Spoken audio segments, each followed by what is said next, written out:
Senhoras e senhores, boa tarde. Meu nome é João Doria Neto. É com prazer que damos início ao almoço debate do LIDE, Grupo de Líderes Empresariais, hoje em modelo híbrido. Depois de muito tempo à distância, hoje já conseguimos fazer esse almoço debate nesse modelo.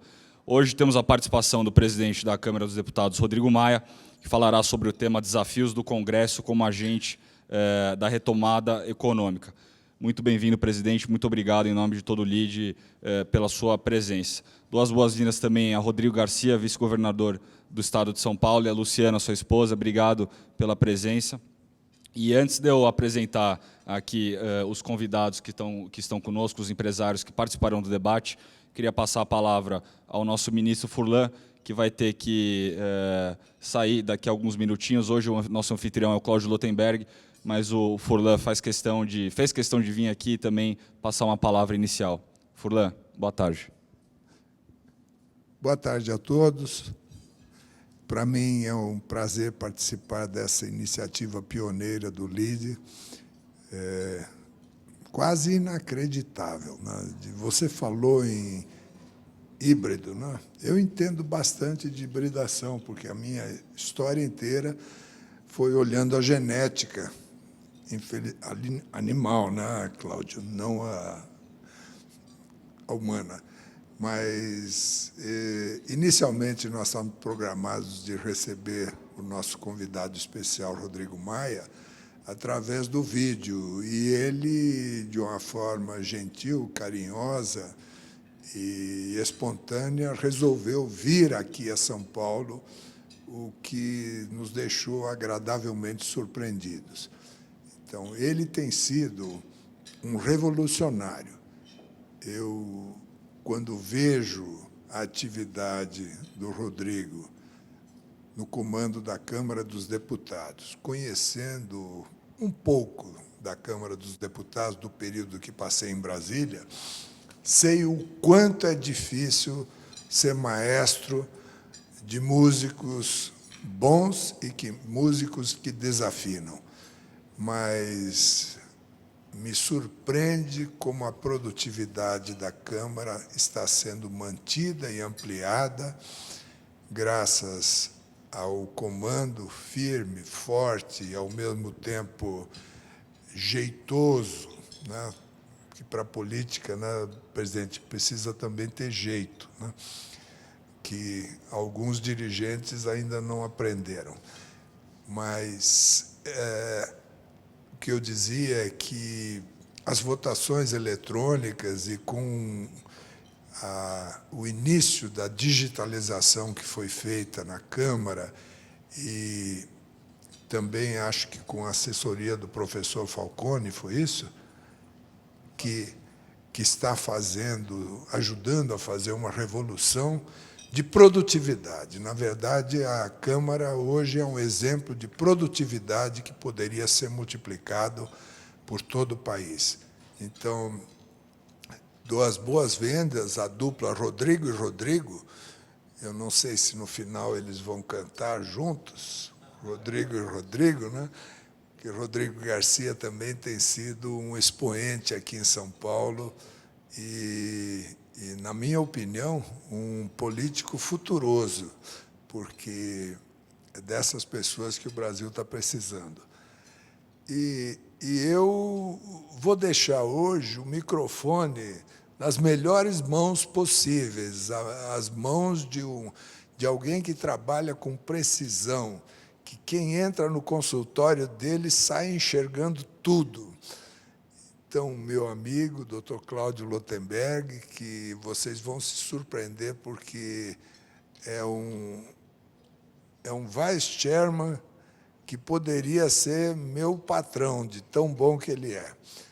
Então, agradecendo a todos vocês por essa oportunidade, deixo aqui a palavra, então, de volta para o Johnny e, em seguida, o Cláudio Lotenberg. Muito obrigado. Obrigado, Furlan. Eu vou ceder meu lugar aqui. Eu só vou terminar essa introdução por causa do posicionamento da Câmara e já cedo meu lugar aqui para você sentar do lado do seu patrão. Ou o senhor já está de saída? Bom, obrigado, Furlan. Então, dando prosseguimento aqui, vou apresentar quem participa conosco hoje aqui. Cláudio Lotenberg, claro, o presidente do Conselho do Hospital Albert Einstein, vice-chairman do LIDE, ele que vai conduzir esse debate. O Marco Túlio Paulinelli, presidente da Agronelli, Stefano Engelhard, vice-presidente executivo do Carrefour, o Alberto Leite, presidente da FS, Pedro Gereissati, presidente do Grupo Gereissati, que está conosco virtualmente, o Fábio Veloso, diretor executivo da JSL, Wander Jordano, vice-presidente da Multiplan, Marcel Daltro, sócio-diretor da Nelson Williams, o Délcio Sandi, diretor de Relações Externas da Souza Cruz, o Renato Casarotti, aqui ao meu lado, vice-presidente da United Health Group, Célia Pompeia, vice-presidente executiva do Grupo Dória, o Washington Sinel, presidente da Gocil e presidente do LIDE Segurança, que estará conosco em breve. Bom, mais uma vez, em nome do LIDE e de mais participantes aqui nesse almoço-debate, agradeço a participação do presidente da Câmara dos Deputados, Rodrigo Maia, e passar para vocês rapidamente a dinâmica do nosso encontro de hoje. O presidente vai fazer uma apresentação inicial de 15 minutos em cima do tema de hoje, e em seguida passamos para as perguntas dos empresários aqui presentes, qual eu já passei essa orientação antes de começar. Cada empresário aqui vai direcionar uma pergunta ao presidente Rodrigo Maia. De novo, lembro, respeitem o tempo de até 2 minutos para que dê tempo da gente fazer todas as perguntas. Terminando essas perguntas aqui dos empresários, vamos para o debate, trazendo as perguntas de vocês que estão nos assistindo. Mande sua pergunta pela caixa de mensagem embaixo do player, que nós estamos recebendo as perguntas aqui, vamos direcionar ao presidente Rodrigo Maia e ao Rodrigo Garcia, se desejarem também. Quero reforçar com vocês que nos assistem, para responderem à pesquisa LIDE-FGV, a pesquisa, o link da pesquisa está junto no convite e embaixo do player de vocês. Peço que respondam o quanto antes, para dar tempo da gente reunir os dados aqui e o professor Meirelles, que está aqui conosco, poder ler os resultados aqui ao final. E a vocês que estão aqui conosco presencialmente, vocês receberam um link para o WhatsApp, então também, se puderem responder até às 12h30, para a gente poder compilar os dados. Dando prosseguimento aqui, sem mais delongas, já vou passar aqui ao Cláudio Lotenberg, vice-chairman do LIDE e presidente do LIDE Saúde também, para fazer sua saudação. Cláudio, sempre um prazer e uma honra ter você mediando esses encontros do LIDE. Vou pedir apenas que depois você passe ao Rodrigo Garcia para uma saudação e, na sequência, já passar ao presidente Rodrigo Maia. Cláudio. Boa tarde a todos. Eu quero primeiro agradecer Johnny e Célia pelo carinho.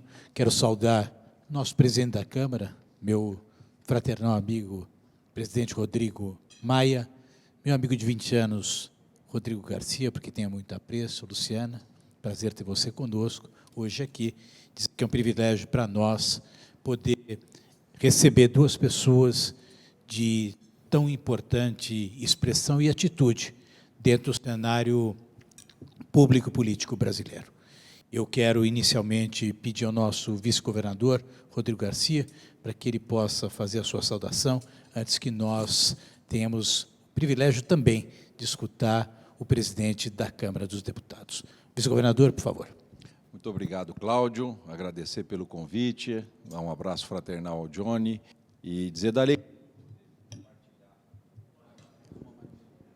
alegria de poder partilhar desse momento com vocês, ao lado do nosso presidente da Câmara, o deputado Rodrigo Maia, que tem uma folha de serviços prestados ao Brasil, principalmente nos últimos anos, à frente da Câmara dos Deputados, e que tem dado inúmeras demonstrações de responsabilidade, de espírito público, né, e de perseverança em mudar o Brasil, e mudar para melhor, né? E a alegria de poder partilhar, Cláudio, nesse momento onde aparentemente, parte dos desafios foram vencidos sob o comando do presidente Rodrigo Maia. Eu quero lembrar aqui do ano passado, a celebração que fizemos da reforma da Previdência.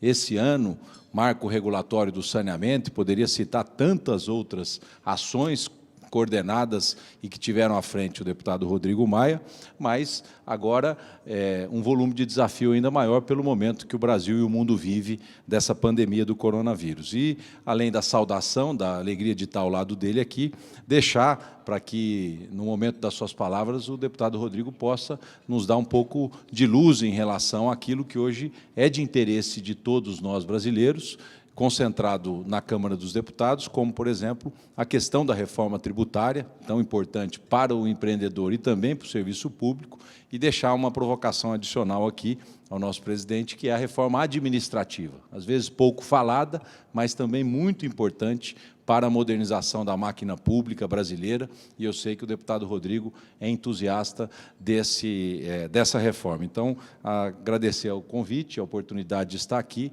e ouvir aqui o futuro do Brasil pelas palavras do nosso presidente Rodrigo Maia. Governador, muito obrigado. Só quero registrar aqueles que estão aqui presentes, e particularmente Rodrigo Maia e Rodrigo Garcia. Nós estamos sendo assistidos por 550 empresários que estão agora online acompanhando essa apresentação. Rodrigo Maia está no seu 6º mandato como deputado federal pelo Rio de Janeiro. É considerado, sem dúvida alguma, um dos parlamentares mais influentes do Congresso Nacional e foi eleito presidente da Câmara dos Deputados em 2016. Já atuou como secretário de governo da Prefeitura do Rio de Janeiro, quando criou a Secretaria Especial do Trabalho e o projeto Cidadania, que auxilia famílias carentes da capital fluminense. Mais do que isso, o presidente Rodrigo Maia é uma pessoa, de fato, e vai hoje tratar a pauta de natureza econômica, retomada, mas é alguém que profundamente conhece o cenário da estrutura de Estado do nosso país. Uma das pessoas mais bem preparadas que eu já conheci dentro da minha vivência pública e alguém que nos orgulha muito. Conhecedor também, Célia, profundamente de aspectos sociais. Tem sido um privilégio o convívio com o presidente Rodrigo Maia. Tenho certeza que aqueles que estão nos assistindo vão ter hoje, neste momento, uma grata satisfação pela forma profunda e consistente com a qual ele irá abordar o tema. Presidente, a palavra é sua. Muito obrigado.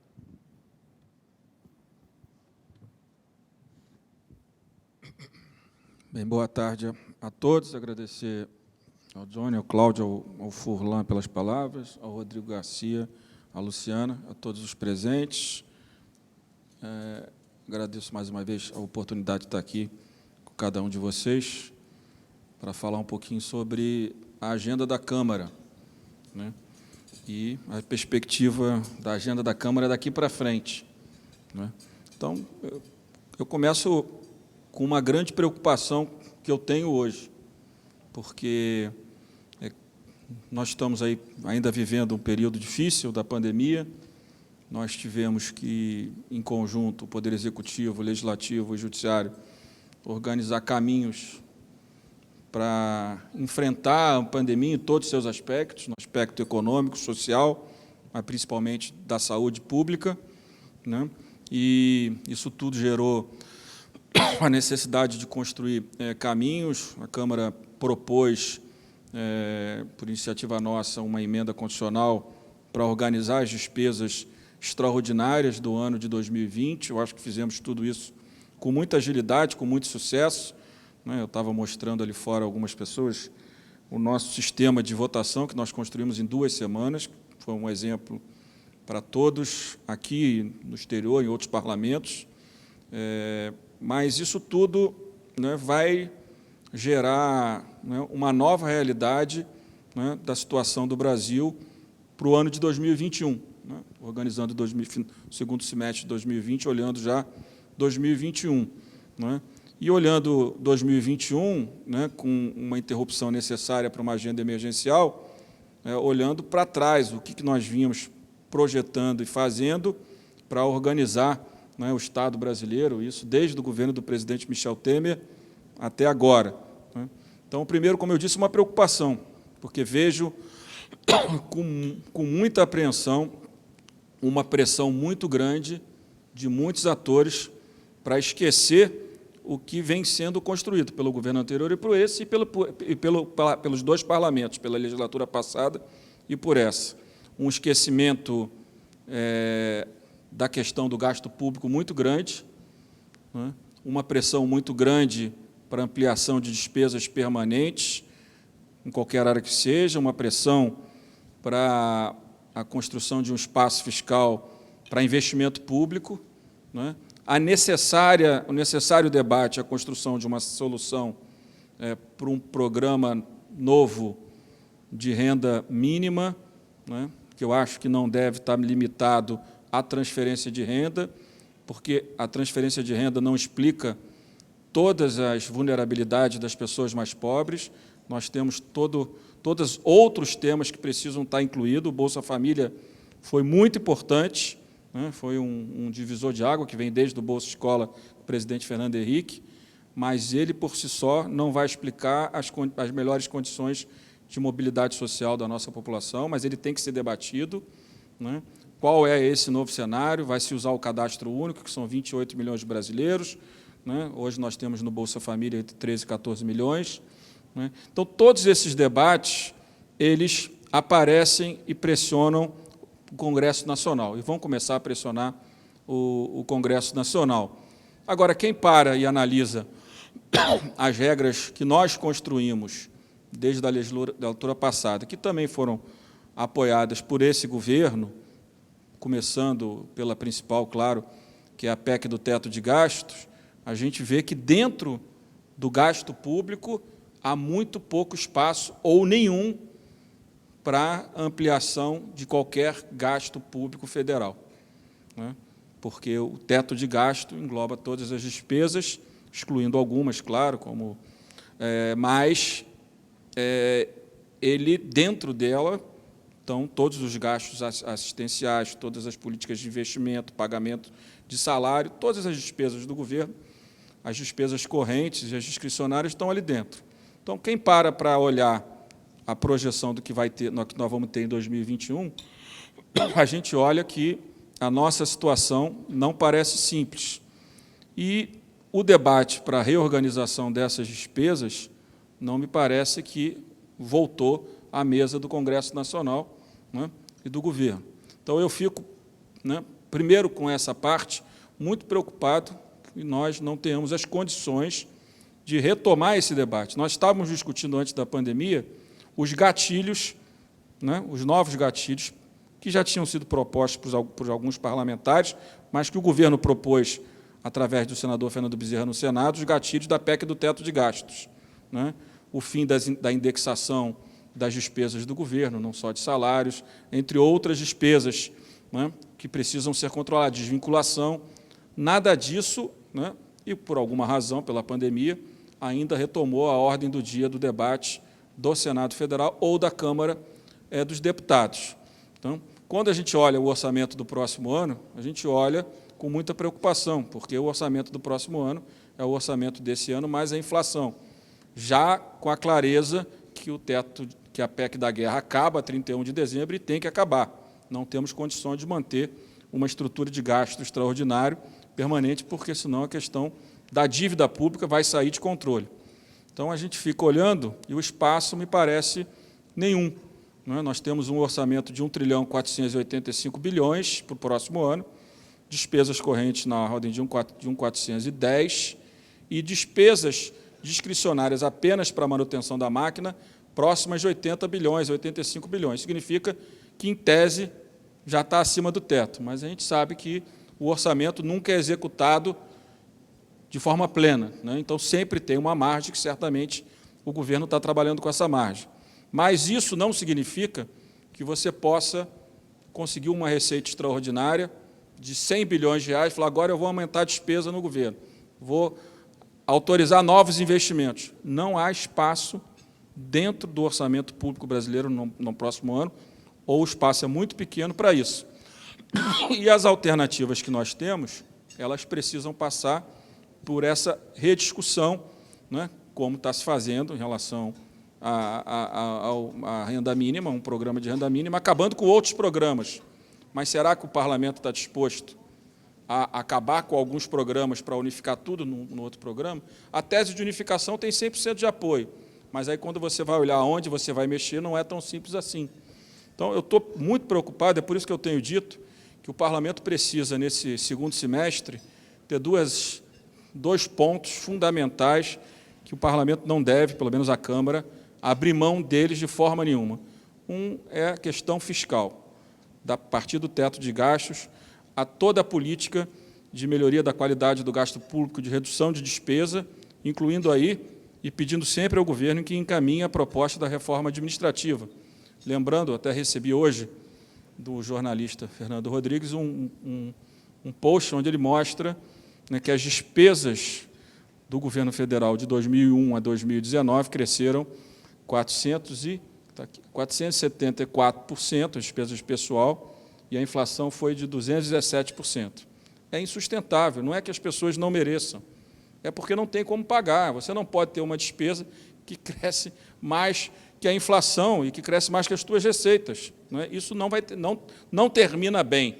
Então, eu acho que um dos pontos, dois grandes eixos ou duas grandes âncoras que eu acredito que a Câmara deve focar sempre do ponto de vista da importância desses temas para o Brasil, não é?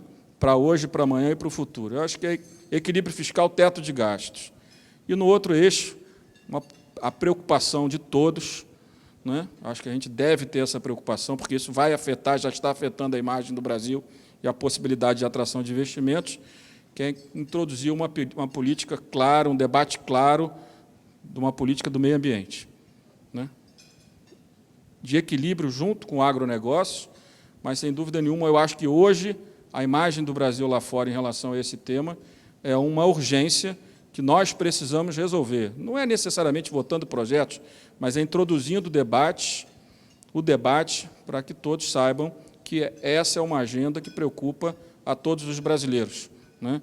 Uma integração cada vez maior do agronegócio com o meio ambiente, para que a gente possa mostrar que a política do Congresso e certamente do governo vai na linha correta, na linha da preocupação com a preservação dos nossos biomas, né? Principalmente a floresta amazônica, né? Então, acho que são dois grandes eixos de preocupação de urgências que nós devemos introduzir o debate.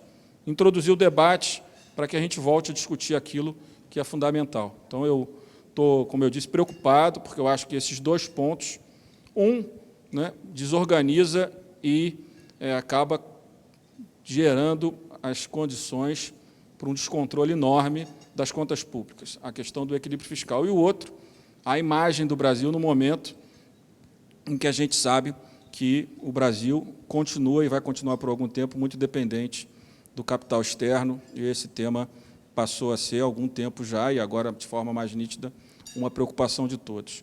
Junto com isso, a pauta daquilo que a gente pode fazer, né, respeitado as duas âncoras anteriores, né, porque eu acho que esses dois temas anteriores, eles limitam ou ampliam a nossa capacidade, né, para melhorar marcos regulatórios, por exemplo, para atrair novos investimentos.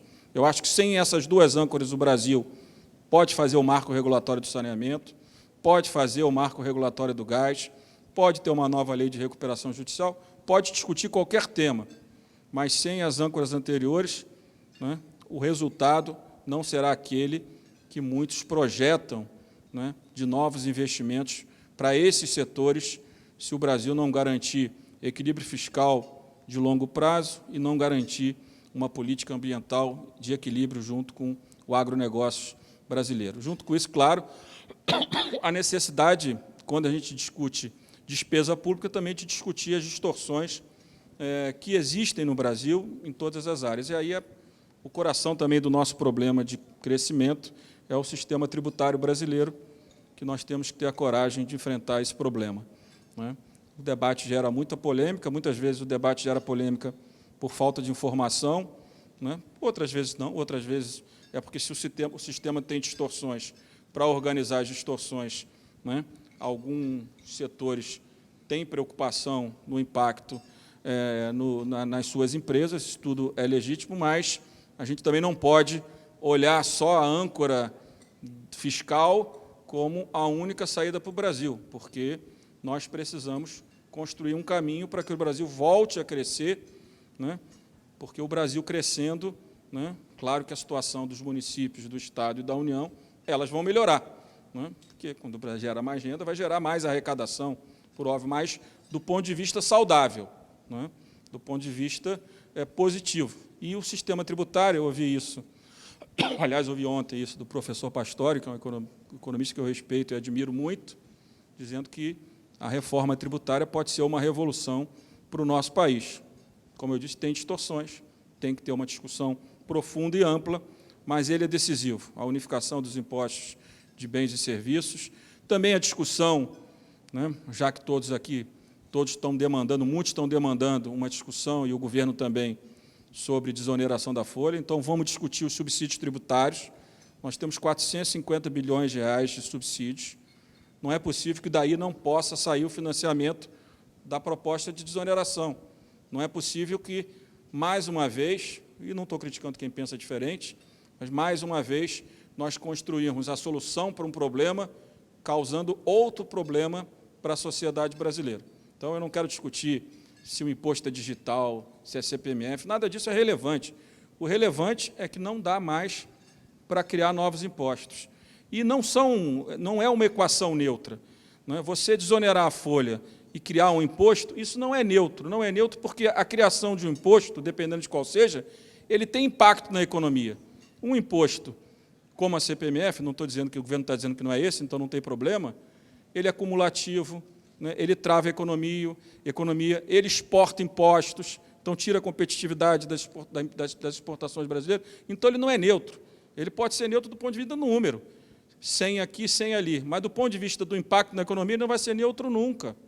Ele vai ter um impacto real, né, em travar o desenvolvimento do nosso país. É minha opinião, eu respeito, claro, a posição dos que defendem, mas eu acho que a gente tem muita coisa para cortar, muitas distorções para organizar, antes de pensar em aumentar impostos num Brasil que já paga 35%, 34%, 30% de carga, 34%, 35% de carga tributária. Então, eu acho que a gente tem que ter coragem de enfrentar. O governo mandou uma boa proposta, né, de IVA federal apenas, do PIS e COFINS, gera críticas de alguns setores, a gente compreende, mas ele vai na mesma linha do que a Câmara já vinha discutindo do Senado, que é a unificação de todos os impostos de bens e serviços, mas aí incluindo o ISS e o ICMS, que eu acho que o grande impacto de qualquer reforma é resolver a questão do mais complexo de todos, e o pior de todos eles, que é o ICMS, do meu ponto de vista. Sem o ICMS, eu acho que a gente vai ter muito conflito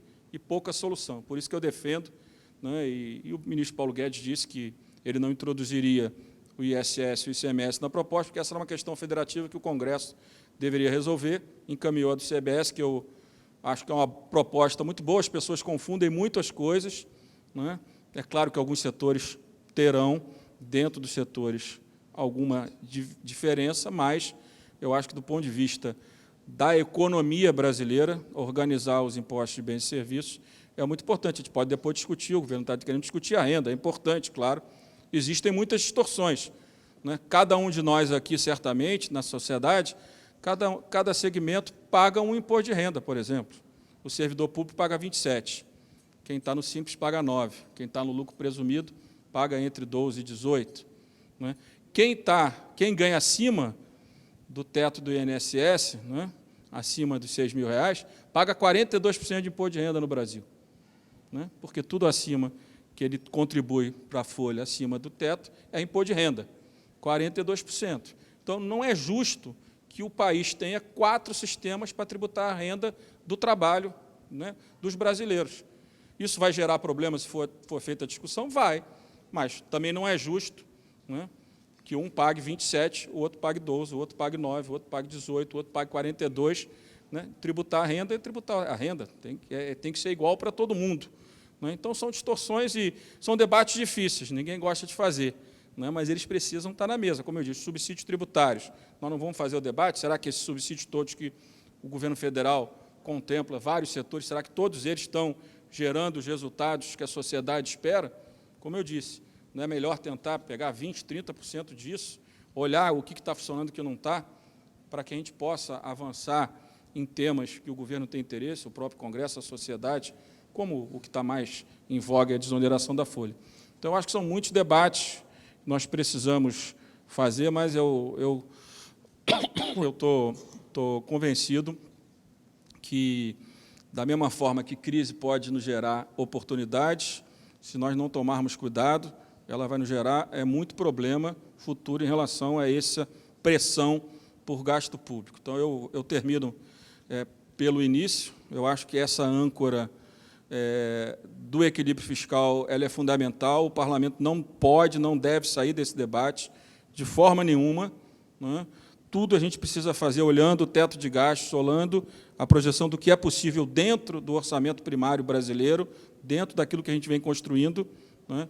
E, dentro dessa realidade, ela vai nos levar a fazer as reformas, né? Porque, quando nós mostrarmos à sociedade que nós não vamos aceitar a ampliação de gasto, né, o desrespeito ao teto de gastos, todos vão ter que olhar a discussão verdadeira.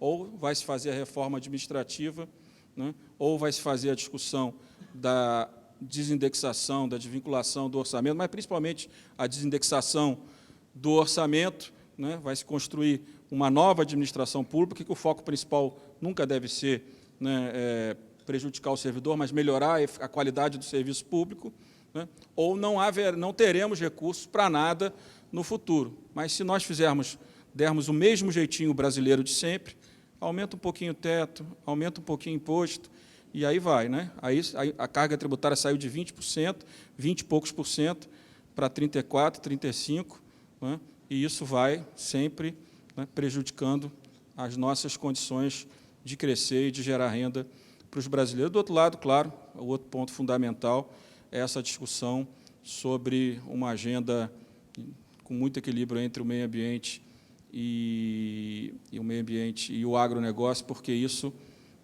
para quem precisa de investimento privado, isso vai limitar muito, mesmo, como eu disse, com marcos regulatórios de setores de infraestrutura da economia brasileira para investimento, mas, mesmo com bons marcos, se nós não tivermos essas duas âncoras, a nossa capacidade de atrair recursos vai ser sempre menor do que dos países que competem com o Brasil por esses recursos. Então, quero mais uma vez agradecer ao Lide, ao Cláudio, ao Furlan, ao Johnny, a oportunidade, ao meu amigo Rodrigo Garcia, né, e me colocar aqui à disposição de todos. Muito obrigado, presidente. Antes de eu passar ao Cláudio, para passar as perguntas a vocês aqui presentes, queria reforçar 2 pontos. Primeiro, ao Marco Túlio, Paulinelli e o Pedro Gereissati, que estão conosco virtualmente e vão participar do debate. Nós vamos seguir aqui a ordem do presencial e, ao término, vocês farão suas perguntas. Tá? Segunda coisa, vou pedir a vocês novamente que sejam objetivos e diretos na colocação ou pergunta, porque nós estamos com o tempo contado aqui e também temos as perguntas do público. Vocês que estão nos assistindo aqui, mande sua pergunta, que a gente está recebendo tudo aqui no celular e vai direcionar. Então, o Cláudio vai pegar a palavra agora e vai passando na ordem aqui do roteiro, para vocês direcionarem de novo. Por favor, sejam objetivos. Presidente, obrigado. Nós vamos, então, iniciar, e eu vou pedir primeiro para o Alberto Leite, ele que é presidente da FS. As recepcionistas vão levar os microfones. Ali, ó. Só lembrando que eles estão sendo higienizados, a cada mão que passa, o microfone está sendo higienizado. E registrar que nós estamos mantendo distância social aqui, por isso que estamos sem máscara.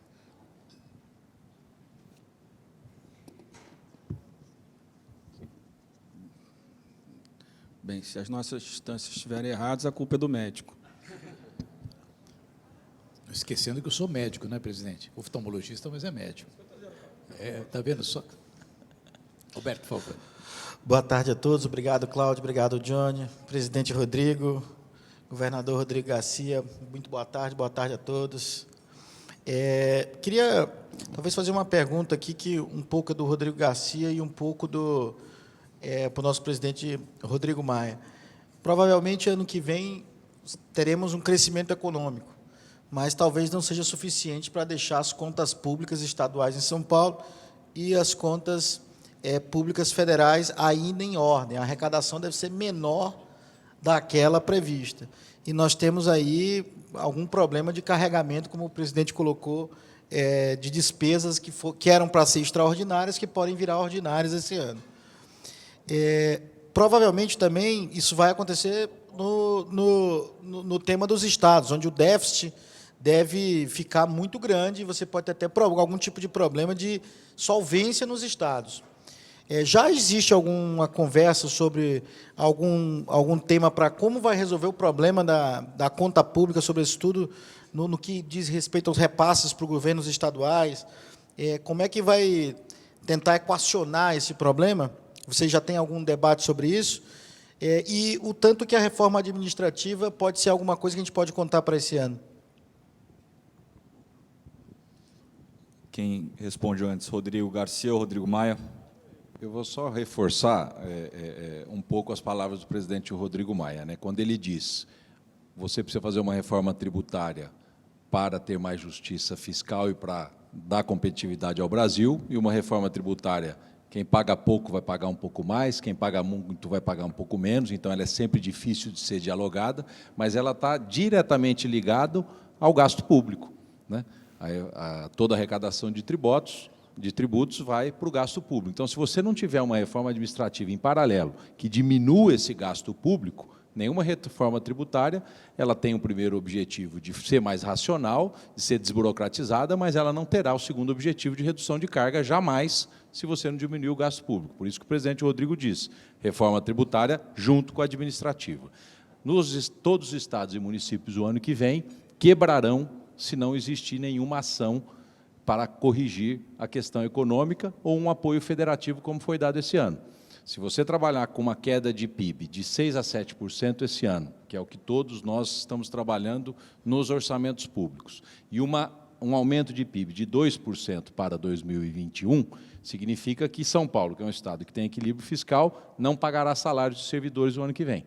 Então, como fazer frente a isso? Reforma administrativa, que nós iniciaremos em São Paulo a partir de agosto, e que todos os estados e municípios precisarão fazer. Agora, a grande reforma administrativa, pela Constituição, ela é feita pelo governo federal, pelo Congresso Nacional, né, onde concentra a maior parte das leis. Nós não trabalharemos com uma reforma administrativa ampla como deveríamos ser. Vamos fazer o que é limite de um estado fazer e de um município.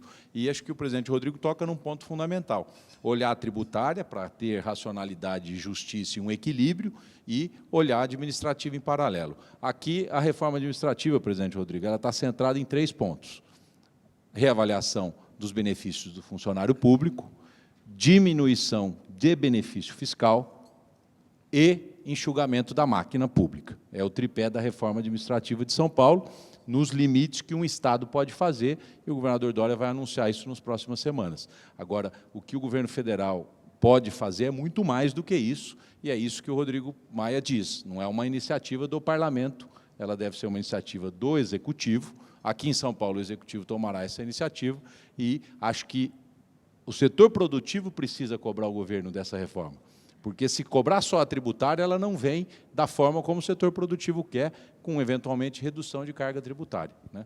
Até minha mulher veio aqui hoje como empresária para ouvir o que o Rodrigo Maia tem a dizer, porque todos estão, enfim, numa expectativa e uma esperança de recuperação econômica, mas nós temos entraves claros para isso. E o Rodrigo, mais do que ninguém, sabe disso, mas, nesse caso, existe uma pressão da sociedade necessária ao Poder Executivo, Cláudio, para que encaminhe à Câmara a reforma administrativa.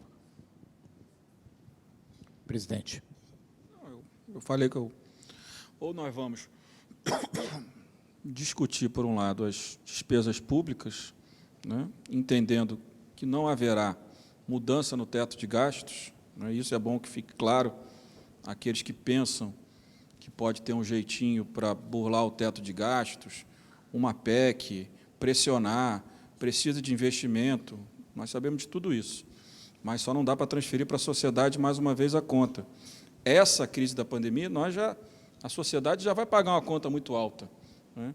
Não dá para que a gente, olhando tantas distorções, a gente não organize as distorções antes de pensar, né, numa possibilidade de mexer no teto de gastos. Então, eu tenho dito isso, vou repetir, para aqueles que pensam diferente no parlamento, até porque nós estamos aqui certamente ao vivo para muita gente, o teto de gastos ele pode ter alguma discussão na Câmara a partir de 2 de fevereiro do próximo ano, que eu já não serei mais presidente da Câmara. Mas até o dia 1º, né, aqueles que pensam em mudar o teto de gastos, esqueçam, a Câmara vai discutir esse ano, que é o ano que teremos votações, a reforma tributária, se o governo mandar administrativa, e espero que o Senado possa retomar o debate sobre indexação de gasto público, senão nós vamos ter que retomar esse debate pela Câmara também. né? Botar na cabeça das pessoas que a gente tem que organizar as nossas despesas. Não tem dinheiro para tudo, né? O dinheiro é finito, né? E a capacidade da sociedade de contribuir com o Estado brasileiro como um todo também é finito. Então, ou a gente faz isso, ou nós vamos ter problemas graves. E, junto com isso, claro, como eu disse, por outro lado, a reforma tributária é que vai destravar os investimentos privados no Brasil, do meu ponto de vista, e ela é que vai gerar o caminho para que o Brasil possa crescer. Então, são duas grandes reformas, todas duas muito difíceis. O Rodrigo falou aqui dos eixos da reforma administrativa do Estado de São Paulo. Se fosse outro momento da política, nem falaria quais seriam os eixos, concorda? Né? Mas a gente está aqui para... Ninguém quer mais estar na política para ficar sendo, né, criticado, né, não mostrar os caminhos. Os caminhos são muito claros. Tem poucos caminhos, não tem um terceiro. E acho, se fizer uma pesquisa, que a sociedade vai rejeitar fortemente ter que contribuir mais uma vez pela ineficiência do Estado brasileiro. Nós vamos agora passar a palavra para o Stefani Guilherme, que é vice-presidente executivo de assuntos corporativos do Carrefour. E só para fazer um registro antes disso, aliás, do papel que o presidente teve durante esses anos em que esteve ocupando a presidência da Câmara, no rigor, na forma séria, consistente, qualificada, muitas vezes até com prejuízo pessoal, mas jamais abrindo mão de princípios.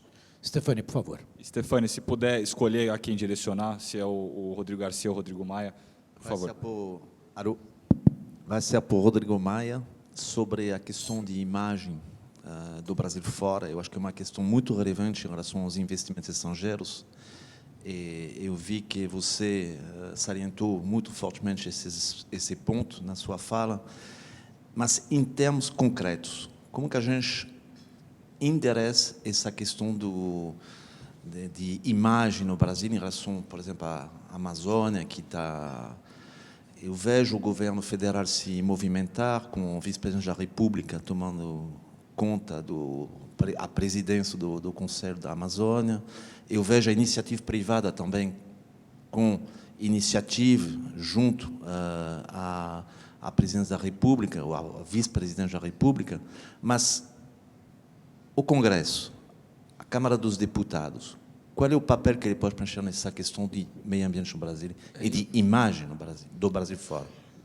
Nós constituímos um grupo pequeno de deputados, estamos formulando algumas propostas, alguns projetos, sempre de convergência entre o meio ambiente e o agronegócio, né? Os deputados do agronegócio ficaram preocupados achando que era uma agenda ideológica ambientalista contra o agronegócio, muito pelo contrário, a gente sabe da importância do setor do agronegócio e eles também sabem da importância da floresta amazônica. Então, não há divergência aqui, não há conflito nessa agenda. Então, nos próximos dias, a Câmara, nós vamos propor algumas pautas, né, exatamente para que a Câmara também esteja discutindo, né, a melhoria da sua legislação, como é que a gente pode trabalhar e dar suporte ao Poder Executivo, não é isso?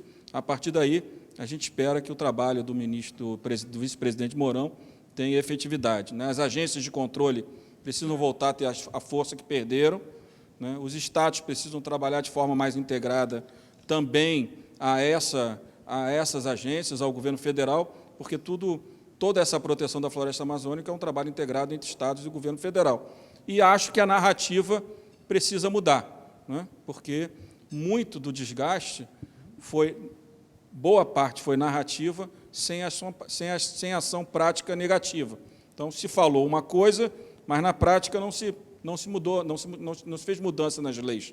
Então, a gente teve uma narrativa, do meu ponto de vista, a respeito de quem pensa diferente, mas uma narrativa muito ruim no passado, gerou estímulo, certamente, ao desmatamento, as pessoas estão vendo aquela narrativa, né, e, de fato, as agências perderam muita estrutura. Então, acho que, da parte do Executivo, precisa... E não é muito caro, né? Essa estrutura ela não é muito cara. E o Parlamento vai, sim, propor, na próxima semana, uma agenda para começar com 3, 4 projetos que possam sinalizar que esse debate do meio ambiente integrado ao agronegócio vai estar acontecendo no Parlamento no segundo semestre e ajudando as ações que o governo entenda relevante. Nós aprovamos já o Acordo de Nagoya, que estava parado há 8 anos, então nós estamos começando a mostrar que a pauta da Câmara ela não será divergente da pauta do meio ambiente, muito pelo contrário, ela quer ser um ambiente, o Parlamento brasileiro, onde esse debate fique claro para a sociedade e para aqueles que vão investir no país. Wander Jordano, que é vice-presidente institucional da Multiplan. Sua pergunta, por favor. Endereçada ao presidente da Câmara, Rodrigo Maia. Ainda no tema das reformas, presidente, o setor privado, de uma maneira geral, vem bastante prejudicado, principalmente comércio e serviços, rede de hotelaria, turismo, eventos, o varejo, shopping center. E na anunciada no projeto do governo, mesmo na PEC 45 ou na 110 que tramita no Senado, você vê uma tributação maior para o setor de comércio e serviço. Em paralelo, o setor que acabou sacrificando bastante, como redução da jornada de trabalho, redução de salário, e, por um outro lado, no funcionalismo, até mesmo por uma decisão do STF, que não poderia reduzir ali os salários, né, de algumas categorias, ainda que alguns estados conseguiram, não faria mais sentido a reforma administrativa caminhar à frente da reforma tributária, até para saber o tamanho do Estado e depois se adequar às receitas? Vamos lá. Primeiro, eu concordo que a decisão de declarar inconstitucional o artigo da LRF, que possibilitava a redução de salário com redução de jornada, eu acho que foi ruim. Nós temos uma PEC, como eu disse, nós estamos esperando o Senado discutir essas matérias que estão no Senado. Se o Senado não for discutir, nós temos uma PEC do deputado Pedro Paulo para discutir isso. Nós queremos discutir a reforma administrativa, mas nós também precisamos de discutir, né, a questão tributária. Né? Você fala do problema do setor de serviços, comércio. Claro que a crise atingiu. Agora, um país, né, que está acabando com a sua indústria pelo sistema tributário, também não é um país que quer aproveitar as oportunidades do pós-pandemia, da retirada da concentração da produção de muitos produtos na China. Então, tem que organizar o sistema. Nós sabemos que a tributação em cima da indústria ficou muito maior do que dos serviços do comércio. E mais do que isso, né, nós tributamos, por isso, mais os bens do que os serviços. Quem consome mais bens? Os mais pobres. Quem consome mais serviços? A classe média alta e a elite. Então, já está errado. Está errado. Eu estou tributando mais o pobre do que eu estou tributando o rico no Brasil. Na renda é a mesma coisa. Então, o que acontece? Tem distorções. Né? Agora, tem muita coisa no setor de serviços, na discussão da PEC, que está errado. Estão inventando narrativas que não são verdadeiras. Eu vou te dar um exemplo claro. No início do ano, o Gustavo Borges soltou um vídeo sobre a academia de ginástica. Né?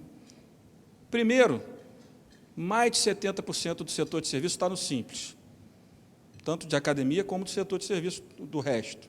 Então, quem está no Simples está fora da PEC 45 ou da CBS. Então, não tem por que estar reclamando. Aí nós fomos fazer a conta das academias de ginásticas que serão atingidas pela PEC 45, à época não tinha CBS. Antes, a maior academia do Brasil, pelo menos eu acho, que achou que ia ter um incremento de imposto de 200 milhões, vai ter uma redução de impostos de 100 milhões. Porque ele está olhando a PEC, achando, como estão achando agora, meu imposto vai subir de 13,65 para 12. Não é verdade. Eu entendo até aquele que queira criticar o 12 do CBS do governo, mas não é verdade que vai subir de 3,65 para 12. 3,65 hoje, ele é custo. Para a maioria, vai virar crédito.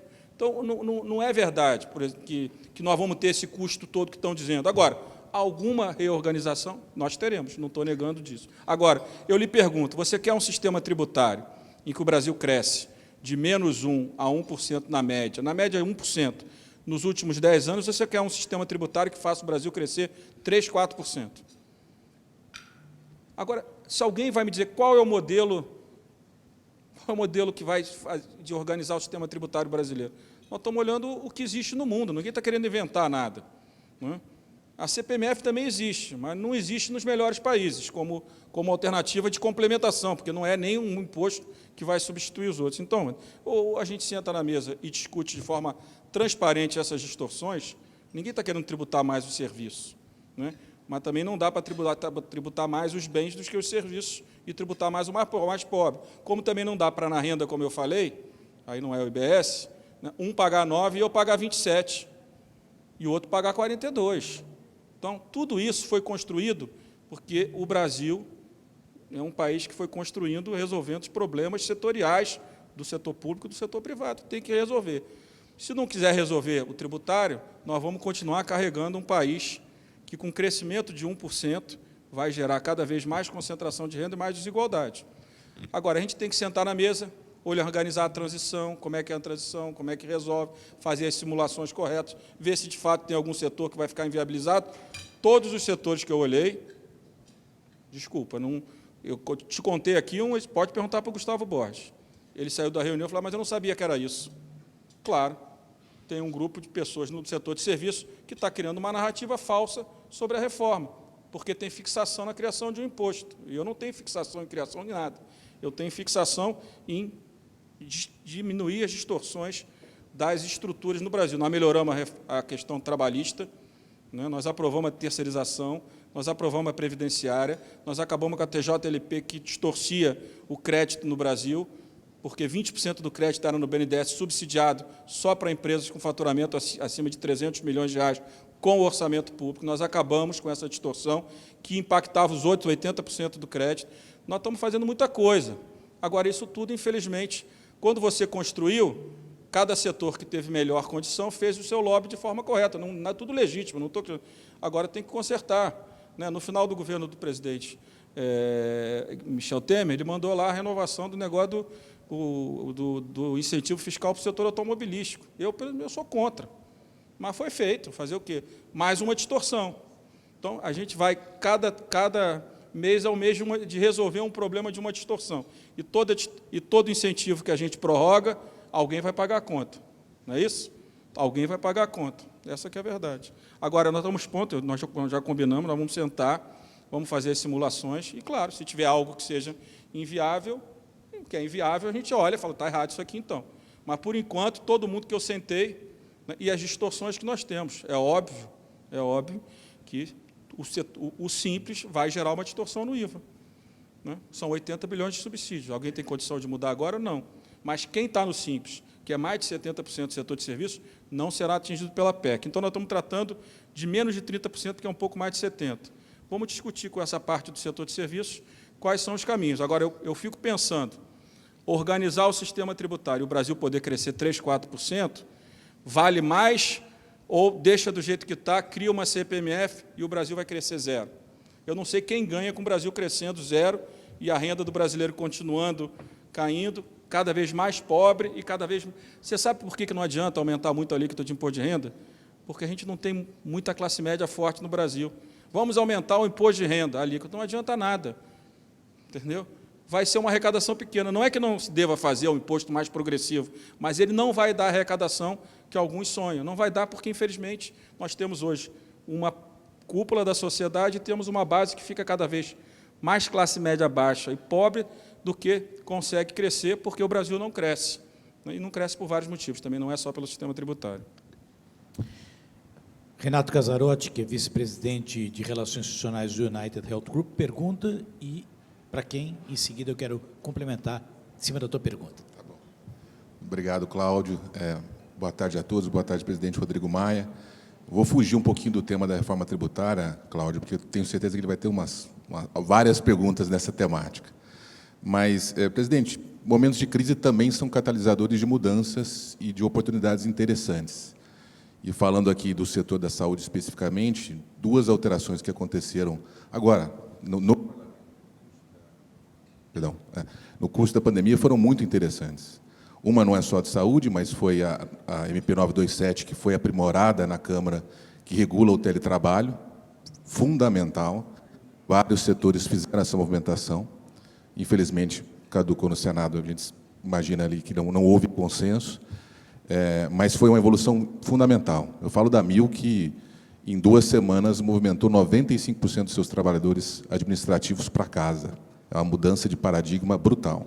E que agora estamos aí nesse limbo de insegurança jurídica com a caducidade da 927.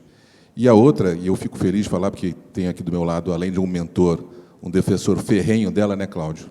Que era a telemedicina. O Cláudio era defensor quando ela era o patinho feio, né? Quando a gente apanhava aí das associações de classe. E, durante a pandemia, foi liberada, hoje ela é uma realidade, só a Mil, que é uma empresa que fez 30 mil atendimentos no último mês. Na última semana, a média diária subiu para 3 mil atendimentos por dia. Fruto também de um trabalho muito bem feito pela deputada Adriana Ventura e outros pares na Câmara, que conseguiu aprovar o projeto, batalhou no Senado.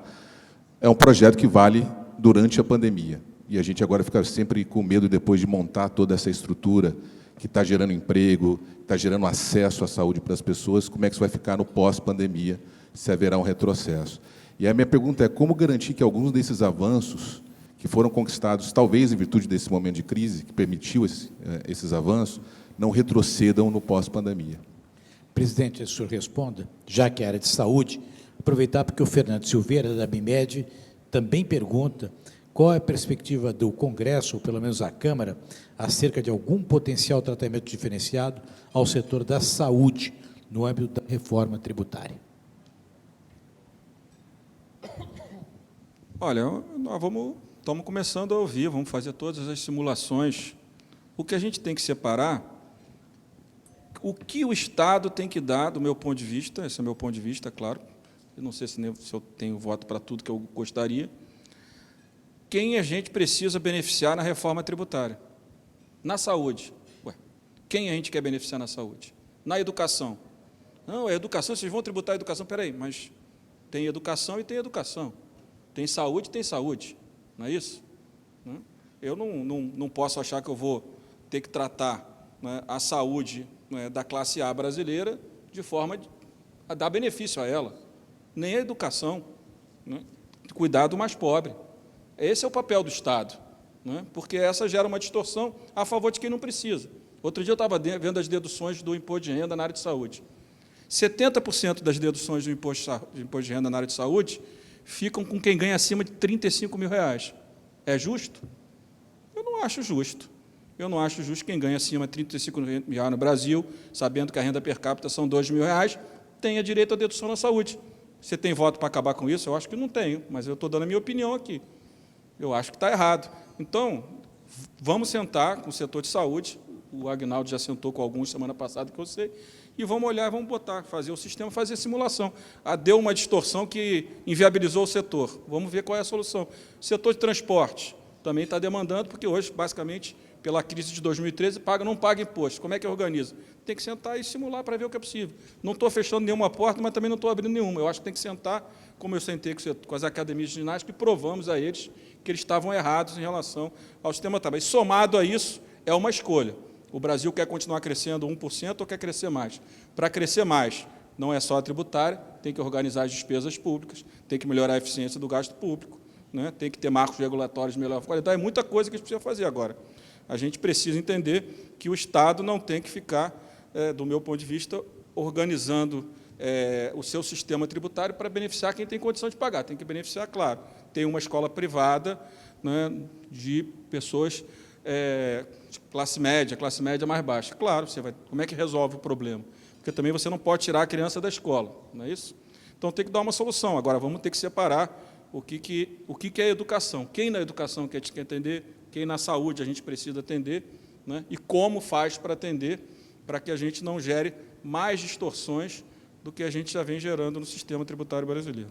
E, na questão dos projetos, claro, vamos olhar os permanentes, vamos olhar o que está provisório, que deu certo, que pode ser permanente, e vamos trabalhar para organizar. Claro que eu acho que é bom a gente fazer uma listinha, quantos são, se tem 1, 2, porque no início da pandemia, a nossa comissão de enfrentamento ao coronavírus, coordenado pelo deputado Luizinho, né, que eu acho que a Adriana faz parte, entre outros, ela tem funcionado muito bem e foi muito importante no início da pandemia. Ela continua fazendo o seu trabalho. Então, olhar o que foi feito provisoriamente e que vale para que a gente possa aprovar de forma permanente para poder melhorar aí a produtividade das empresas no setor. Delcio Sandi, diretor de Relações Externas da Souza Cruz, sua pergunta e para quem, por favor. Obrigado, Cláudio. Boa tarde a todos, governador, presidente.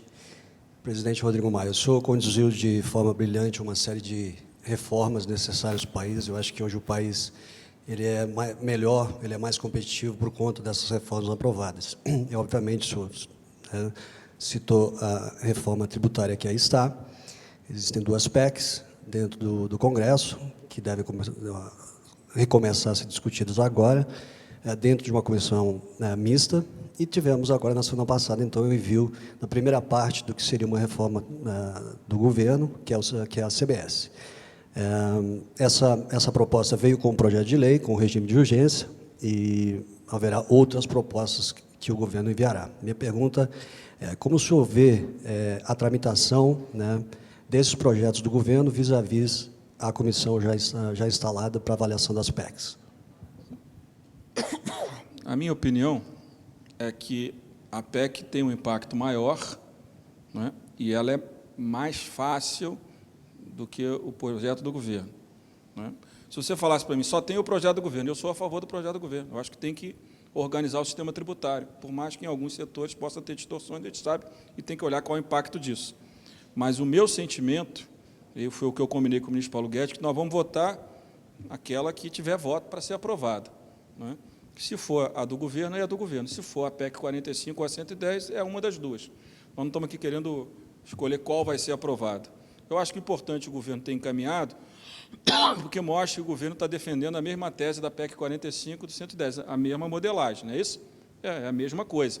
Isso mostra o seguinte, temos convergência sobre o modelo. Agora temos que organizar a convergência sobre qual é o projeto e quais são os seus impactos nos setores e como é que faz uma transição para que esses impactos não sejam tão abruptos no início da promulgação da reforma. Então, o meu sentimento é esse, mas eu vou defender tanto o projeto do governo quanto da Câmara, porque eu acho que o modelo está correto. E as distorções nós temos que discutir com os setores para tirar muitas dúvidas, reduzir muitas preocupações corretas, porque muitos tributaristas estão chegando com contas que estão assustando muitos setores, e cabe ao parlamento e ao governo organizar essa conversa com os setores para que a gente faça o debate verdadeiro. Né, verdadeiro. Ninguém está dizendo que não vai ter reorganização dentro da cadeia, mas ninguém também não vai ter os aumentos que alguns tributaristas estão, do meu ponto de vista, distorcendo em relação ao projeto de governo ou à PEC. Marcel Daltro, que é sócio-diretor da Nelson Williams Advogados, sua pergunta e direcionada a quem?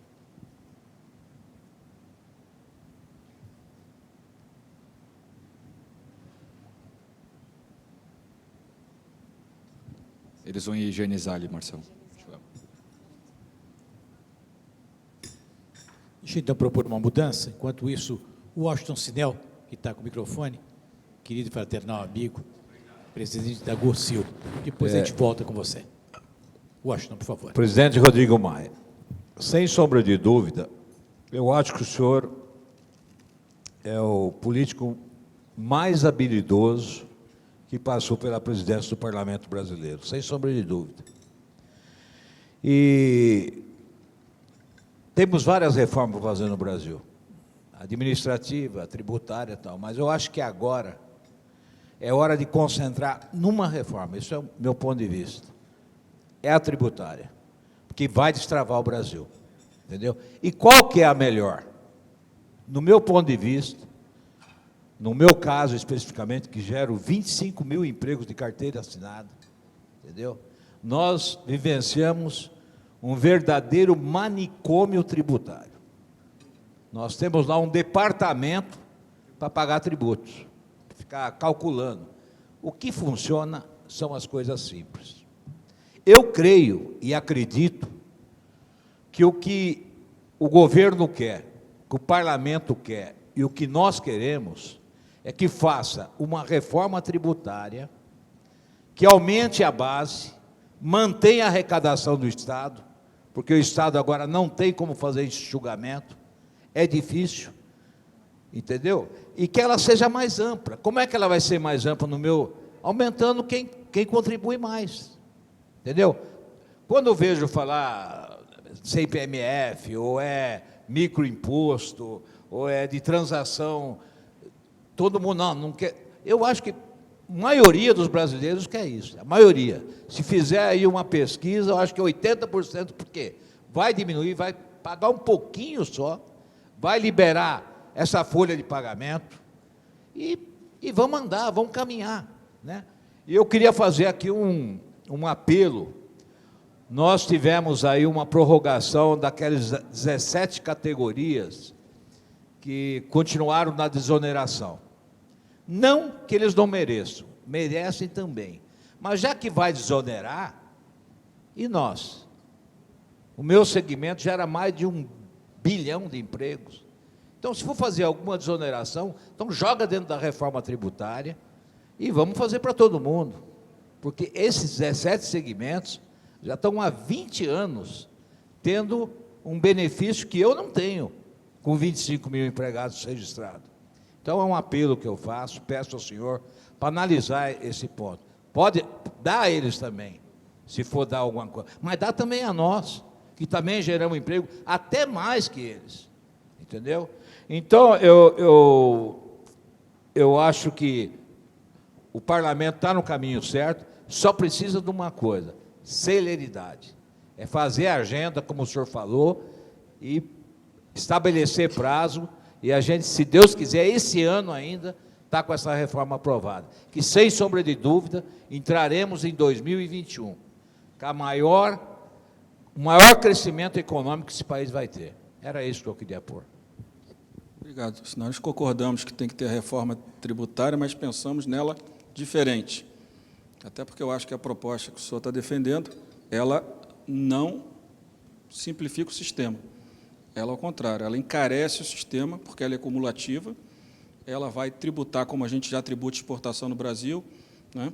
E nós vamos continuar tributando a produção, o investimento, etc., né? E aí só uma divergência de conceito, concordamos que ela que vai destravar.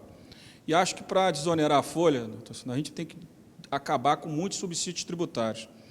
Nós estamos falando aí, o primeiro salário mínimo de todos os brasileiros, porque existem duas propostas, o primeiro salário mínimo e o salário mínimo. Se nós fizermos para um salário mínimo só, nós vamos jogar todo mundo para um salário mínimo. Você sabe que vai acontecer isso, vai todo mundo querer o benefício. Então, dá um impacto menor, 30 e poucos bilhões. Mas se nós exonerarmos o primeiro salário mínimo de todos, dá aproximadamente uns 90 bilhões, uma coisa assim, né?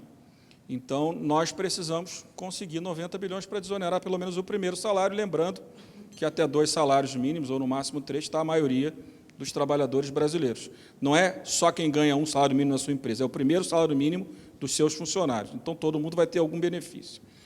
Como é que arranja 100 bilhões de reais? Eu não acho que criando um novo imposto, que é cumulativo, né, que trava a economia, vai resolver o problema, mas aí é um ponto de vista meu, do que eu tenho defendido há muitos anos. Em 2007, eu era presidente do DEM, quando nós acabamos com a CPMF. Então, eu tenho muita dificuldade de tratar desse tema, porque defendi e acertamos, o Brasil não acabou sem a CPMF, né?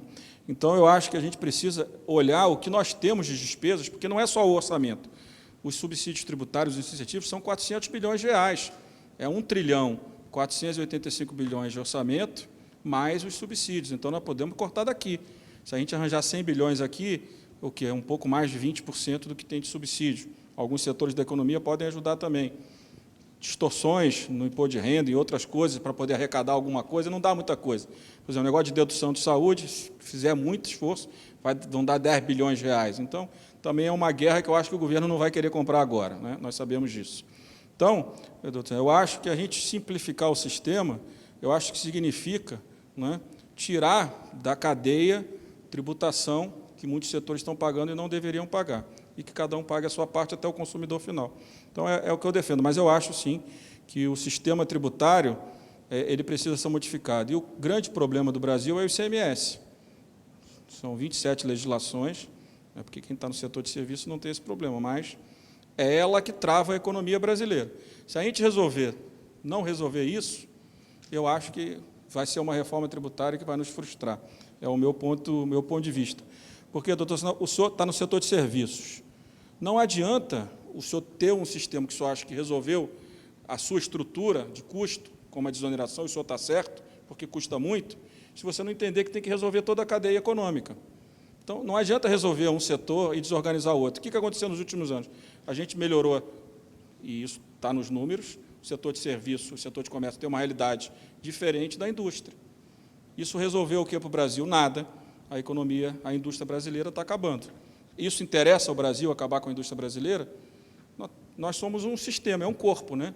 Não adianta resolver uma parte dele e deixar a outra, né, com um problema terminal. Vai acabar que vai contaminar o outro lado, né? É o que acontece hoje no Brasil, do meu ponto de vista. Agora sim, Marcel Daltro, Nelson Williams. Por favor, Marcel. Obrigado, Cláudio. Obrigado, Johnny. Presidente Rodrigo Maia, prazer falar com todos vocês. Queria aqui fazer uma análise um pouco conjuntural. A gente, acredito eu, até pelo prisma jurídico, viemos passando nos últimos meses por uma série de reformas que podem gerar no nosso ordenamento jurídico muita segurança. É o que nós, como advogados e operadores do direito, esperamos, justamente na questão das reformas, dos marcos legais que vêm sendo votados, e acredito que, inclusive, estamos numa onda reformista muito boa. Eu queria saber qual é a tua opinião do papel da Câmara dos Deputados nesse momento, se é satisfatório a criação dessa segurança jurídica, seja para melhorar um pouco da qualidade de vida dos brasileiros, para atração de investimentos, desenvolvimento da economia, enfim, aqui a gente acabou tendo citados uma série de possibilidades de diversos setores. Esse momento, essas movimentações jurídicas que vêm acontecendo, estão sendo bem aproveitadas, na sua opinião? Explica melhor a sua pergunta. No sentido da quantidade de reformas que vêm sendo tocadas, os gargalos que existem hoje no Brasil. Prioridades devem ser tomadas, o espaço de tempo muito curto. O senhor disse que agora, em fevereiro, já desce a presidência da Câmara. Satisfeito? É o que manda a Constituição. Exatamente. E eu respeito a Constituição.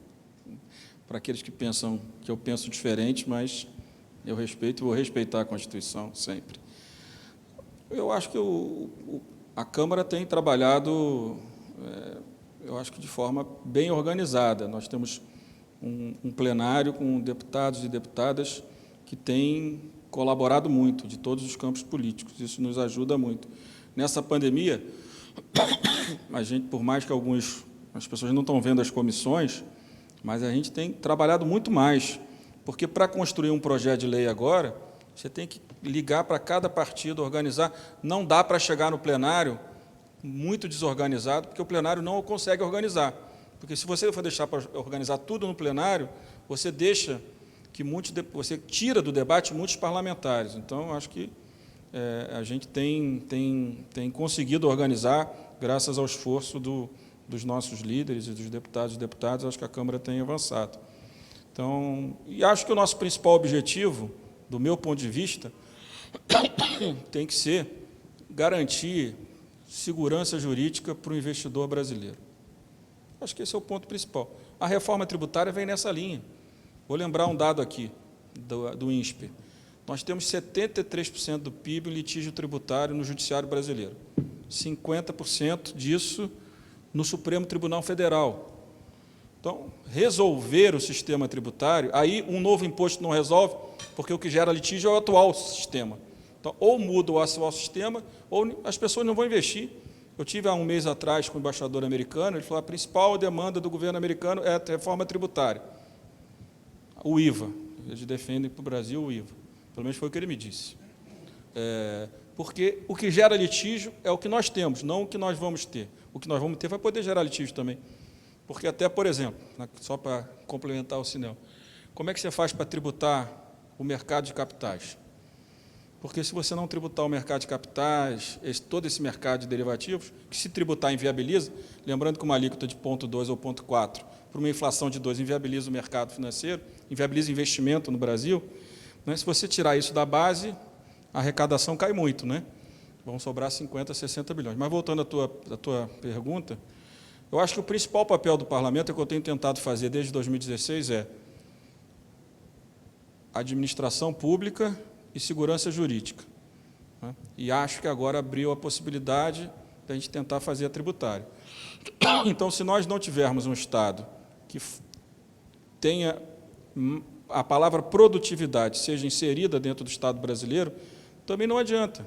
Porque o grande desafio do serviço público hoje não é o servidor depois que ele entra, é ele conseguir entrar no serviço público. Porque nós não temos regra de eficiência do trabalho do servidor. Né? Por exemplo, agora na crise, qual o grande drama? Eu estava chegando e perguntando, por que você não vai ser candidato a governador do Rio? Porque é inadministrável o Rio, São Paulo, qualquer estado, do jeito que as coisas vão ficar no Brasil, já estão. São Paulo menos, que é um estado rico, mas a maioria dos estados brasileiros. Né? Então, ou organiza a administração pública, como é que você vai perder 30% de receita e você não pode cortar nada? É inacreditável. Né?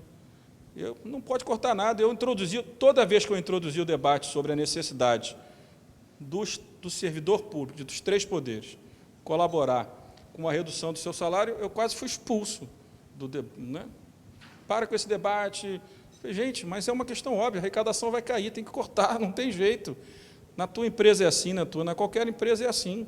O Estado, tudo bem, você tem carreiras de Estado, você tem que ter algumas proteções, você não pode tratar um juiz, um auditor fiscal, um procurador, como você trata outros servidores, ou o setor privado, são carreiras que precisam ter uma proteção do Estado para que tenha independência para a sua atuação. Ninguém está querendo pagar produtividade por lucro que não existe no setor público. Mas esse engessamento inviabiliza. Então, ou a gente organiza isso, e aí tem que vir uma reforma administrativa. Não dá para brigar com o passado? Não dá para brigar com o passado, mas se não organizar para frente, daqui a 2, 3 anos você vai precisar fazer um concurso público, e vai na mesma regra. E essa bola de neve só vai crescendo. Então, eu, quando entrei na presidência da Câmara, foi teto de gasto para controlar gasto e segurança jurídica, reforma trabalhista, terceirização, retomar os leilões do pré-sal, TJLP, e aí foram várias propostas junto com o governo. Depois, cadastro positivo, foi muita coisa que a gente fez esse ano também. Reforma previdenciária. Né? Pessoal e previdência custam quanto do orçamento do governo? 80%. Pessoal e previdência leva 80% do nosso orçamento. E aí nós decidimos, porque não tinha voto, que a aposentadoria do idoso no BPC é igual ao que contribuiu. Então, nós, inclusive, desestimulamos a pessoa a contribuir para a Previdência. Né? Estou dizendo, claro que não tem essa organização toda na sociedade, mas essas distorções todas vão gerando um Estado ineficiente.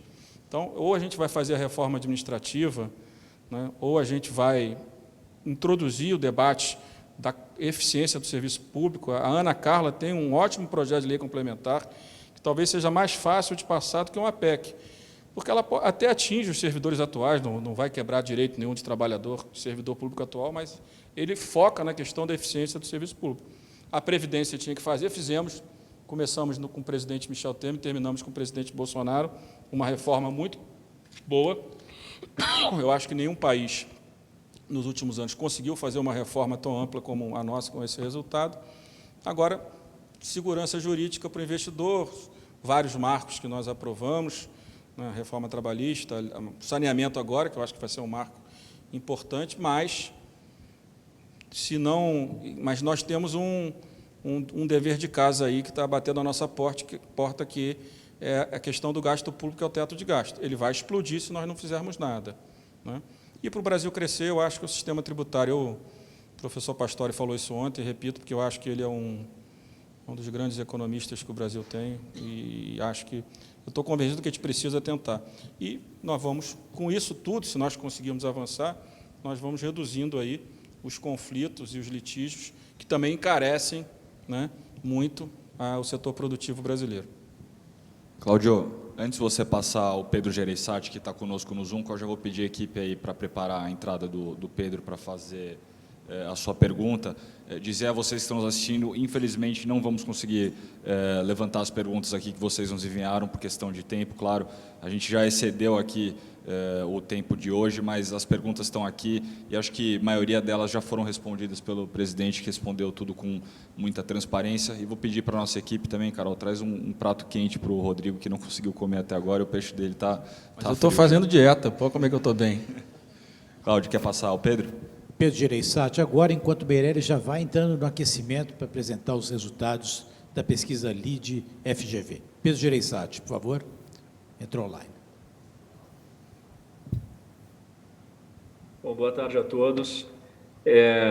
Presidente Rodrigo Maia, primeiro, parabenizar pelo esforço que está sendo feito de organizar a pauta das discussões. Sem dúvida, são discussões difíceis, mas que precisam ser feitas e, sem dúvida, a sua liderança tem sido fundamental aí nesse sentido. Nós já tivemos a oportunidade algumas vezes de conversar sobre reforma tributária e, sem entrar muito no mérito dos beneficiados, dos prejudicados, o que a gente viu é que vários países do mundo, especialmente no IBS ou no IVA, eles têm múltiplas alíquotas. Quando a gente olha dentro da OCDE, basicamente só Chile e Japão são países que têm uma alíquota única. E esse era um dos pilares iniciais do IBS. A maioria dos outros países, a Alemanha com 3, a própria Índia, que fez recentemente com 5, conseguem tratar algumas diferenças dentro dessas alíquotas. Existe um debate nesse sentido. Acho que seria uma forma de mitigar esses impactos nos diferentes setores, levando em conta algumas situações já pré-estabelecidas. Obrigado. Bem, eu tenho divergência com o Pedro. Eu acho que tem que ser uma alíquota única. O sistema tem que ser simples, com várias alíquotas. A Índia, da informação que eu tenho, não foi melhor porque fez várias alíquotas. O que dizem é que o imposto moderno é uma alíquota só. Como eu não sou tributarista, esse tema, eu acho que nem os tributaristas no Brasil conhecem direito pela complexidade. Ninguém pode conhecer 27 legislações de CMS, 6.000 páginas de PIS/COFINS, que o Robson me disse ontem, então todo mundo tem dificuldade. Mas vamos discutir. Eu, pessoalmente, vou continuar insistindo naquilo que eu estou ouvindo, né, daqueles que estão nos assessorando, de que uma alíquota organiza melhor o sistema tributário do que 2 ou 3. Né? Mas, numa democracia, a gente tem que debater e pode ser convencido do contrário. Eu espero que eu consiga convencê-los que a nossa tese está certa, porque as minhas simulações é que é o melhor modelo. Mas, na democracia, a gente precisa ouvir e, se for minoria, aceitar a vontade da maioria, que eu espero que seja por uma alíquota única. Obrigado, presidente. Aliás, quero agradecer Rodrigo Maia, alguém que enxerga realmente a necessidade de um Brasil compensatório, mas fundamentalmente atua por um Brasil estruturante. Agora, conosco, Fernando Meirelles, pesquisa ali de GV. Então, vamos lá para a 144ª pesquisa de clima empresarial, LIDE-FGV, a primeira deste ano. É o primeiro evento semipresencial que a gente teve. Então, vamos ver o que aconteceu nos últimos 6 meses. A última que fizemos foi no finalzinho do ano passado. Então, vamos lá. Primeiro, a avaliação que a gente faz nos 3 níveis de governo. Os 3 níveis caíram na avaliação dos presentes e de todo o pessoal que está fazendo via live, ficando numa média em torno de 5. Né? A brincadeira que eu sempre faço é, para passar na GV precisa 6 ou 7. 5 não está passando de ano ainda, não. Todos os governos estão sofrendo uma pressão bastante grande, sem exceção, nos 3 níveis, federal, estadual e municipal. Com relação à situação atual dos negócios, percebam que 16% estão com os negócios melhores. Tem determinados segmentos que melhoraram nesses meses. 42% igual e 42% pior. Ou seja, o saldo negativo é grande. Quase 1/3 de saldo negativo. Com relação ao emprego, temos que 20% empregou nesse período. 20% cresceu a base de empregados nesse período. 53% manteve o emprego, o que é uma surpresa, eu esperava um número menor, né? E só 27% demitiram.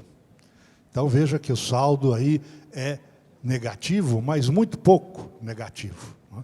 Ou seja, um cenário que surpreende no sentido de que o saldo é negativo, mas muito menor do que podia se esperar. O fator que mais impede o crescimento como não poderia deixar de ser, o que aconteceu? Carga tributária continua lá com seus 50%. Veja que o cenário político, que chegou a ter 60%, 70% da preocupação, caiu para 20%, e o nível de procura é que está crescendo, passou aí de 15% para 34%, como fator que mais impede aí o crescimento dos negócios.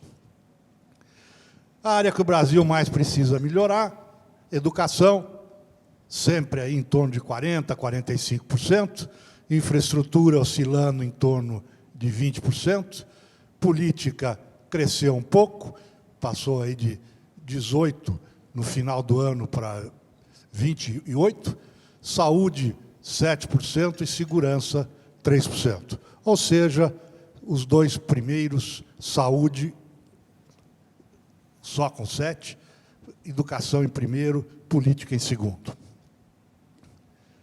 O tema que mais preocupa, câmbio, 7%, caiu muito, né? No final do ano, quando o dólar subiu bastante, nós tínhamos aí quase 20% preocupado com o câmbio, agora só 7%.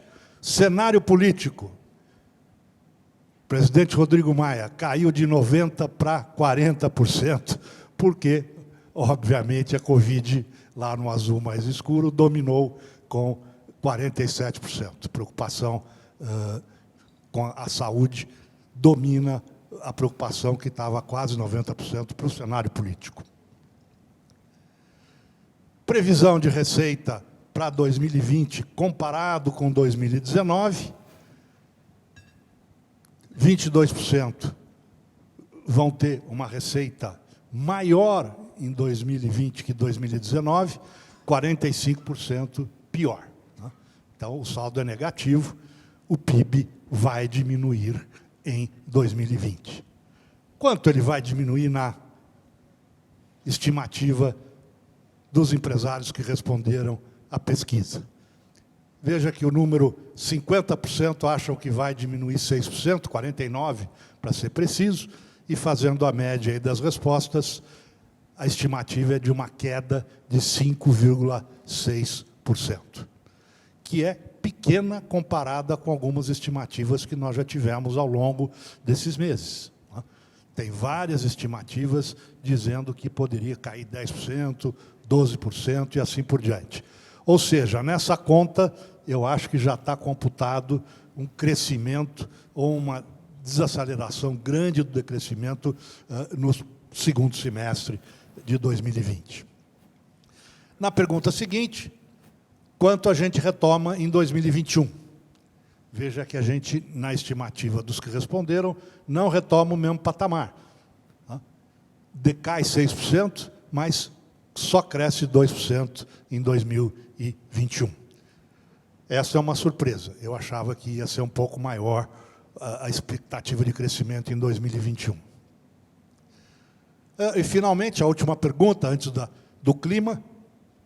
Quanto tempo você espera que os seus negócios sejam normalizados? Quanto tempo você espera para retomar o que a gente poderia chamar aí na moda o novo normal? E, por coincidência, deu aí uma gestação, né? 9 meses. O pessoal espera mais 9 meses para retomar, na média das respostas. A resposta, a maioria, veja, 35%, responderam 12 meses. Né? Esperam que só vai retomar o normal, normalizar, daqui a 1 ano. E, finalmente, o nosso índice de clima empresarial, ou seja, sintetizando toda essa avaliação em uma nota de 0 a 10, percebam que nós tivemos a pior nota em 2014, por motivos óbvios, depois tivemos uma nota de 4,3, muito ruim em 2018, 7,1 em dezembro, caiu para 4,4.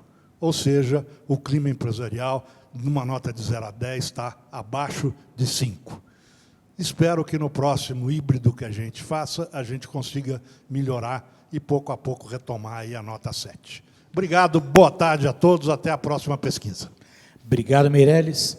Eu queria só registrar, e temos aqui 2 experts da vida pública, Rodrigo Garcia e Rodrigo Maia, o tema político, em termos de estabilidade, que já preocupou muito mais no passado, hoje preocupa menos para a sociedade atual. E eu acredito isso, Rodrigo Garcia, muito ao trabalho de estabilidade que o presidente da Câmara fez durante os últimos anos, no qual ele, exercendo de maneira consistente, qualificada, estruturada, enfrentou desafios e buscou um equilíbrio nas suas relações com o Executivo. E com esse agradecimento, presidente Maia, quero agradecer a sua presença, quero agradecer também a presença do governador Rodrigo Garcia, e nós encerramos, então, o almoço do dia de hoje. Uma boa tarde a todos vocês e muito obrigado. Obrigado, Cláudio.